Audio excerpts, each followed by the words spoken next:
কোনো দেশের সঙ্গে দ্বিপাক্ষিক চুক্তির সময় বাংলাদেশকে স্বাধীন সার্বভৌম দেশ হিসেবে নিজেদের সক্ষমতা জোরালোভাবে তুলে ধরার আহ্বান জানিয়েছেন বেসরকারি গবেষণা প্রতিষ্ঠান সিপিডির ফেলো ডক্টর দেবপ্রিয় ভট্টাচার্য।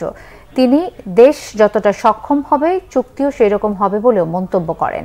সকালে রাজধানীর ধানমন্ডিতে সিপিডির কার্যালয়ে সুন্দরবনের মধু এখন ভারতের ভৌগোলিক নির্দেশক পণ্য বিষয়ে মিডিয়া ব্রিফিংয়ে একথা বলেন।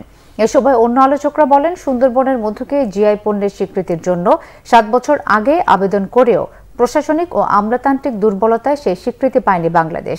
সিপিডির আরেক ফেলো অধ্যাপক মোস্তাফিজুর রহমান সহ অন্য গবেষকরা জানিয়েছেন, সুন্দরবনের মধু সহ অন্যান্য পণ্যের জিআই স্বীকৃতির জন্য প্রয়োজনে যৌথ রেজিস্ট্রেশন করতে হবে।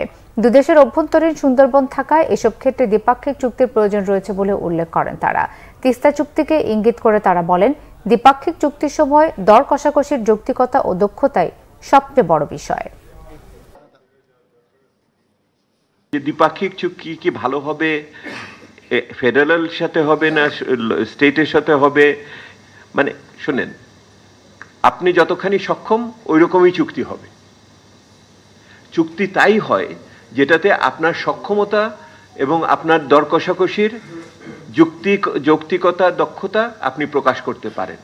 যদি এটা শুধুমাত্র রাজনৈতিক বিষয়ারই না যে ওটা বড় দেশ আর ছোট দেশ, দুটা দেশই সমান দেশ, দুটা দেশই সার্বভৌম দেশ, দুটা দেশই স্বাধীন দেশ, সেহেতু আমরা সমানে সমানে কথা বলতেছি, কেউ বড় কেউ ছোট এইভাবে হয় না। এটা জাতিসংঘের কাঠামোতে এক দেশ এক ভোট। হ্যালো।